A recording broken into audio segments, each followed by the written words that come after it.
बाजारामध्ये केळीचे वेफर्स जसे खुसखुशीत कुरकुरीत तयार होतात, त्याच पद्धतीने आज आपण घरच्या घरी बाजारात मिळतात तसे केळीचे वेफर्स बनवणार आहोत। आवाजावरून तुमच्या लक्षात येईलच, अशा प्रकारचे वेफर्स तुम्ही महिनाभर सुद्धा अगदी हवाबंद डब्यामध्ये साठवून ठेवू शकता। तुमचं सगळ्यांचं वैशाली किचनमध्ये मनापासून खूप खूप स्वागत। केळीचे वेफर्स बनवण्यासाठी मी इथे 6-7 केळी घेतलेली आहे। तर केळी घेत असताना खूप कच्चीही घ्यायची नाही किंवा पिकलेलीही घ्यायची नाही।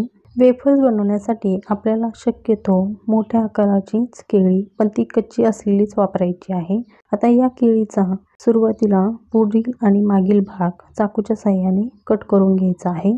केळीचा वरील जो भाग आहे तो आपण पिलरच्या साहाय्याने काढून घेणार आहोत। घरामध्ये पिलर जर नसेल तर केळीचा वरील भाग तुम्ही चाकूच्या साहाय्याने सुद्धा काढू शकता। तर अशाच पद्धतीने आपल्याला पिलरच्या साहाय्याने वरील हिरवी जी साल आहे ती काढून घ्यायची आहे। केळीची साल काढण्या अगोदरच आपल्याला केळी ह्या स्वच्छ धुवून आणि कोरड्या करून मगच वापरायच्या आहेत। केळीची साल काढल्यानंतर आपल्याला केळी ही पाण्याने धुवून घ्यायची नाही, कारण तळत असताना त्यामध्ये पाण्याचा अंश राहतो आणि तेलामध्ये गेल्यानंतर तेल अंगावर उडण्याची शक्यता आहे।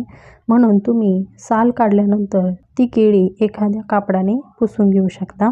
आता या इथे मी केळीचे 2 भाग करून वेफर्स बनवणार आहे। हवं तर तुम्ही गोल आकारात सुद्धा याचे छोटे छोटे वेफर्स बनवू शकता, पण मी इथे 2 भाग करून लांब असे वेफर्स बनवणार आहे।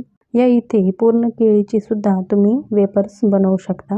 केळीचे वेफर्स करत असताना आपण जेवढी भांडी वापरणार आहोत त्या सर्व भांड्यांना तेलाचा हात लावून घ्यायचा, म्हणजे नंतर ही भांडी आपल्याला स्वच्छ करताना अजिबात त्रास होत नाही। तर या इथे मी एका केळीचे वेफर्स केलेले आहे। तर तुम्ही पाहता अगदी मस्त पातळ आणि लांब सडक तयार होतात। केळीचे वेफर्स तळत असताना एका वेळी एकाच केळीचे वेफर्स तयार करून घ्यायचे, म्हणजे तळायला सुद्धा सोपं जातं आणि ही केळी अजिबात काळी पडत नाही। बटाट्याच्या वेफर्सपेक्षा केळीचे वेफर्स बनवायला अगदी सोपे आहेत। गॅसवर मी इथे तेल तापायला ठेवलेलं आहे। तेल अगदी मस्त कडकडीत गरम झालं की त्यामध्ये एक वेफर सोडल्यानंतर तुमच्या लक्षातच येईल की तो लगेच तळून वर येतो। अशा पद्धतीचं तेल आपल्याला अगदी कडकडीत गरम करून घ्यायचं आहे आणि वेफर सोडत असताना पुरेशी जागा मिळेल अशा पद्धतीने ते वेफर्स तेलामध्ये सोडायचे आहे। एकावर एक जर टाकले तर चिटकून बसण्याची शक्यता आहे, म्हणून जागा पुरेल अशाच पद्धतीने कढईमध्ये वेफर्स सोडायचे आहेत। केळीचे वेफर्स तेलात सोडण्यापूर्वी तेल अगदी कडकडीत गरम करून घ्यायचं आहे। केळीचे वेफर्स तेलामध्ये सोडले की त्यानंतर आपल्याला मीडियम हीटवर गॅस करायचा आहे, म्हणजे हे वेफर्स छान खरपूस कुरकुरीत तयार होतात। बऱ्याच वेळा केळीचे वेफर्स तळत असताना तेलामध्ये हळद मिठाचं पाणी टाकलं जातं, त्यामुळे काय होतं की सर्व वेफर्सला एकसारखी मिठाची चव लागते। मीठ हळदीच्या पाण्यामुळे तेलात पाणी गेल्यानंतर तेल अंगावर उडण्याची शक्यता आहे, पण आज आपण इथे उपवासाला हे वेफर्स बनवणार आहोत, त्यामुळे आपण इथे मीठ किंवा हळद पाणी न घालता फक्त ही वेफर्स तेलामध्ये तळून घेणार आहोत। ज्यावेळेस तेलामध्ये वेफर्सचे बुडबुडे कमी होतील त्यावेळेस आपल्याला हे वेफर्स तेलातून काढून घ्यायचे आहे। तर अशा पद्धतीने आपण इथे सर्व वेफर्स तळून घेतलेले आहे। इथे आपली केळीचे वेफर्स अगदी मस्त खुसखुशीत आणि कुरकुरीत तयार झालेले आहे।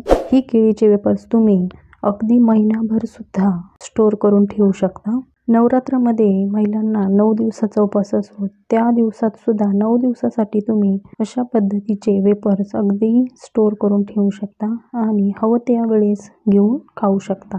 ज्यांनी कोणी केळीचे वेफर्स बनवले नसतील ते सुद्धा अगदी पहिल्याच प्रयत्नामध्ये अशा पद्धतीची केळीचे वेफर्स अगदी सहज बनवू शकता। घरामध्ये लहान मुले असतील तर त्यांच्यासाठी सुद्धा तुम्ही फक्त मिठाचे वेफर्स बनवू शकता। आता या इथे काही वेफर्समध्ये मी मीठ आणि मिरची घालणार आहे की ज्यामुळे मोठे सुद्धा अगदी आरामात खाऊ शकतात। या इथे आपले 2 प्रकारचे वेफर्स तयार झालेले आहे। ज्यांना कुणाला तिखट आवडत नसेल त्यांनी फक्त मिठाचे जरी वापरले खाण्यासाठी तरी चालेल। आजची ही रेसिपी कुरकुरीत खुसखुशीत कशी वाटली ती नक्की कमेंट करून सांगा। व्हिडिओ आवडला असेल तर व्हिडिओला लाईक करा, शेअर करा आणि सबस्क्राईब करायला विसरू नका। पुन्हा भेटूया अशीच नवीन रेसिपी घेऊन, तोपर्यंत धन्यवाद।